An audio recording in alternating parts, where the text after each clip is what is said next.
Hello and welcome to another edition of the Stench of Truth. I'm going to attempt to explain Obama Sotoro in the context of where I think he came from and what he actually represents. This is partially inspired by a comment that somebody left on my last video regarding why would Bill Ayers even support Obama, who appears to be so far from Marxist and socialist that it would make any support coming from Ayers be rather problematic to try and explain. Although I'm sure there are a lot of people out there, rather quiet these days, who still believe that he is somehow a closet Marxist or a closet socialist, when in fact he is a complete and utter tool of Wall Street and the corporations. Now, I was looking at this and examining it and thinking to myself, the only way that it would make sense that Ayers would support Obama is if Ayers was in some way enthralled to the corporations in Wall Street, the power brokers behind the scenes. The only way that would make sense is if Ayers infiltrated the so-called left back in the day, when the left actually might have meant something. And maybe he was part of COINTELPRO, and that he is just living up to that COINTELPRO agent agenda of his. Now, I believe that the entire persona surrounding Obama is completely manufactured, including the choice of name that he goes by and his point of origin. And of course, Donald Trump has reintroduced the idea of the birth certificate into this issue, but that is only one piece of the puzzle. There are many others, including his time at various universities and his school records and a host of other things, including his medical records that have not been released. It is my contention that all of this stuff is there, it's not going to be released, and it's not going to be released on purpose. And it may not be because there's anything to hide. It may in fact be the case that Barack Obama was born a poor child in Hawaii and grew up in some manner or fashion similar to what is described in the books written by Ayers with the author name Barack Obama. That's another issue right there that indicates that the manufacturing of Obama goes back in time. It is my contention that ever since he was a child, he was being groomed to be a nobody. A nobody in the sense that he has no past. There is no past that is public. He has a past. He came from somewhere. He did something. They saw something in this person, an ability to communicate, some spark of personality that could be used as a cult of personality type figure, and he was kind of put on a shelf, tutored and tended by various handlers over the years through the intelligence agencies or the intelligence agency aspect of the FBI, like COINTELPRO, to where he got into a position where he himself infiltrated the left as part of the COINTEL program. And it may be that Obama himself might even be oblivious to this. And in fact, it would appear to be so, because an intelligence asset would not so blatantly be forcing an agenda that completely negates everything that he ran for and completely alienates his entire base of support. And he does this because he does what he is told. And this goes back to the idea of him being a robot or an android or even a clone, as some people have said. I think it's probably more mundane. I think he probably has a rather mundane origin, but throughout his life he has been molded and shaped. The name he uses has been picked for that purpose, and he has been groomed for possible use at some time. And that time came in 2008 when he was elected president, or selected president, if you will. But this can only be explained in the context that his entire life has been molded and shaped in this fashion. Why? Why? Here's the thing. I think it's entirely possible that Obama was born in Hawaii, and he does have an actual, real, long-form birth certificate. And all these other records exist as well. But they're deliberately withheld. Why? Why would they do that? Why not just produce the documents in question? I'm going to tell you why. And I'm going to also tell you why this has everything to do with UFO disclosure. Now, where did that come from, you think? I'll tell you exactly where it comes from. Consider this. What makes a man an enigma is largely due to the fact that he has no appreciable past that you can point to show where his leadership came from, where his personality developed, or how he came to communicate the way he does, or how he came to have the voice of projection that he appears to have. Now granted, he reads teleprompters and he's very, very, very poor impromptu. But when you give him a written speech, the man can talk. And somebody saw this in him early on. So why not just release the records? End the controversy. Because the controversy is the whole point. It's the whole point. Because he is developing a mythology. And there are people who, even subconsciously, whenever you bring up any point of contention about the president, they may not agree with his policies, but like the old czars, the people so wanted to believe in the sanctity of their man that they thought it was really some evil cabal of nobility that was doing all the dastardly deeds in Russia. When here we have Obama doing the dastardly deeds, but when you suggest, confronting the issue and talking about his betrayal and talking about his total sellout to Wall Street and etc., they will even subconsciously defend him. They might attack the policies, but they won't go after the man. Because there is a mythology about him. And the mythology is the mystique.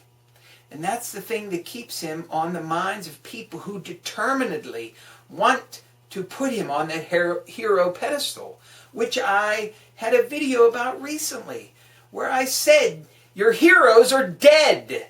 Get over it. And that includes him. He's dead. He's not the hero you thought he was. He's a manufactured tool. And the mythology that has been built up around him serves to further itself. So, the only way these records will be released is if it serves some other purpose. Not to end the controversy, because the controversy is the point. But if it serves the purpose of some other agenda to release the birth certificate, it will be released. That's how they handle these things. Now, how does this relate to UFO disclosure? Very simply, a mythology has been built up around the entire UFO phenomenon. Now, I think that it may be in the beginning there were some anomalous reports that were coming in from around the country, that maybe some of them were actually unexplained. And even, of course, I'm granted that some are unexplained today as well, but I'm talking about the genesis of this. And the intelligence agencies in this country looked at that and they said, my God, what is this? And then you had the Brookings report that talked about, how detrimental it would be to society if we were to, divulge that there was intelligent life out there in the universe. It would have a detrimental effect on our society. And also we have the furtherance of this over time, where we have had the waxing and waning of evil aliens coming and invading us, and now we have even the imprimatur of Stephen Hawking telling us that it's not going to be a good thing if we come across aliens. The thing is that you come to a crossing of the Rubicon in this issue. You have people clamoring for the government to release data, and you have people clamoring for Obama to release his birth certificate. But there's a mythology behind this, and the controversy is the goal. Okay? Let's just say, for the sake of argument, okay, that there was no agenda. Okay? Tomorrow, the government says, okay, we give up. We're going to end the secrecy. We're going to disclose all the stuff we know about UFOs.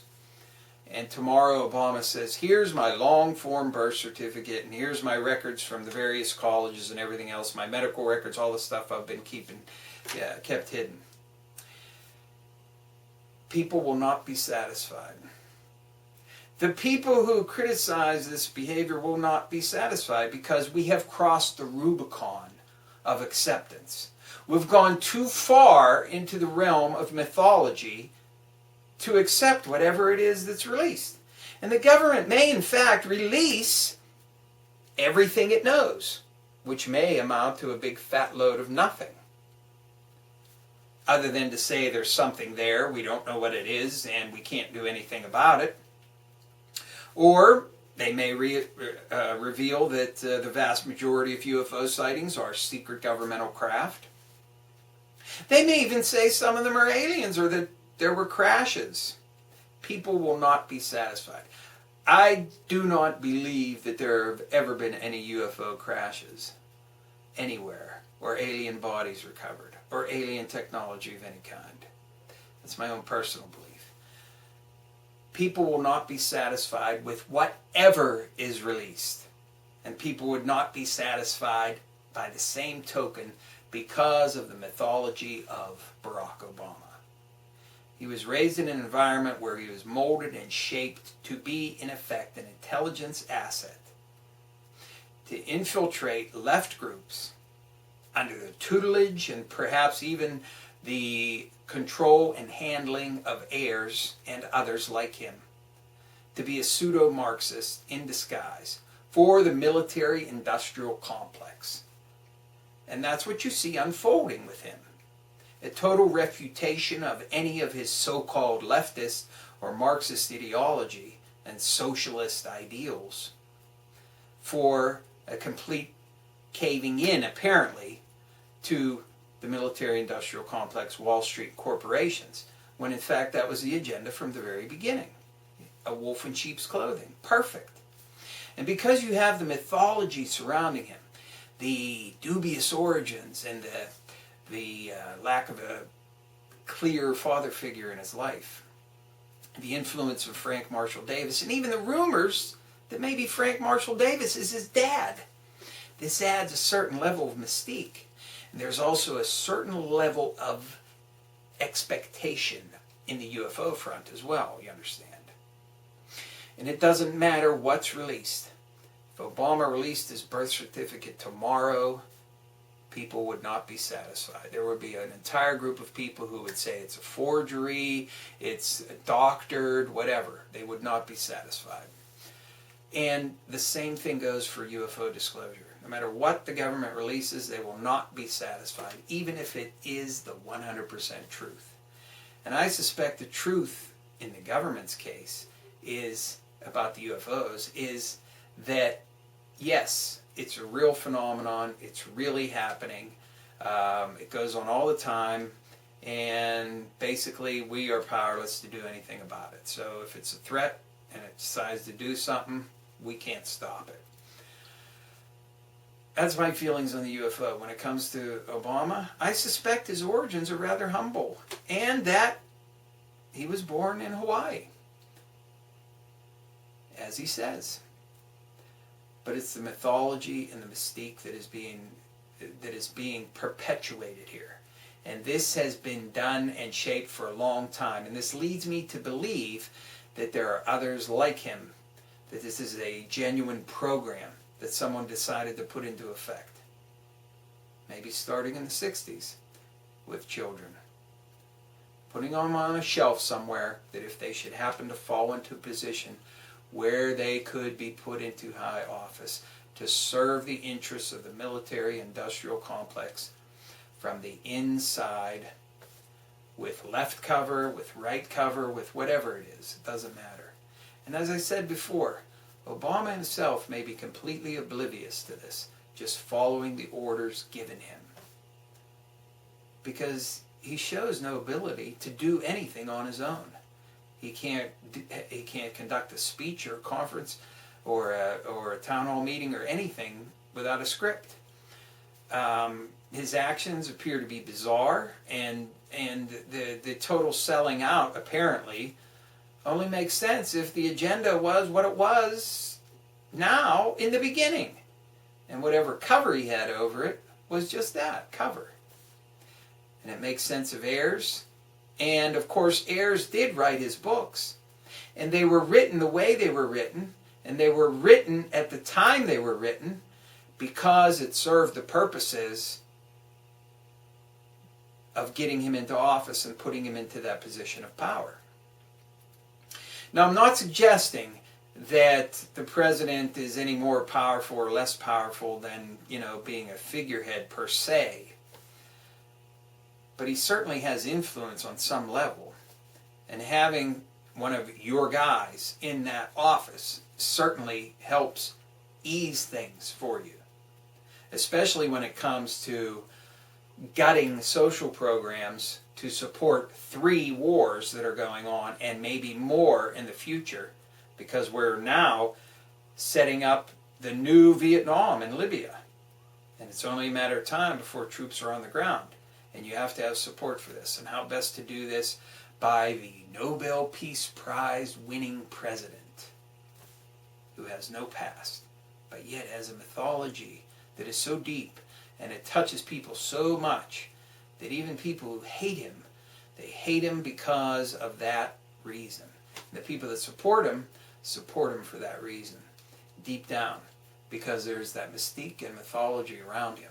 Now, for some people who pop on this video, don't get the impression that I'm talking about left or right, or Democrat or Republican, or anything else, because I want to make one thing clear that I've said time and time again, but for people who just tune in for one video, it can't be said enough. There's no such thing as right or left, Republican or Democrat. Everything is corporate run. Everything is run by Wall Street. Everything is run by the military-industrial complex in this country. Everything is vetted by the intelligence agencies. Everything is decided in advance. Who the candidates are going to be and who is going to win. Whether that means direct manipulation of the populace so they vote for that person, or by rigging the elections so that the guy they want in there gets in. Democrat, Republican, it doesn't matter. They all serve the same corporate elite. Just my thoughts on the matter. Thank you.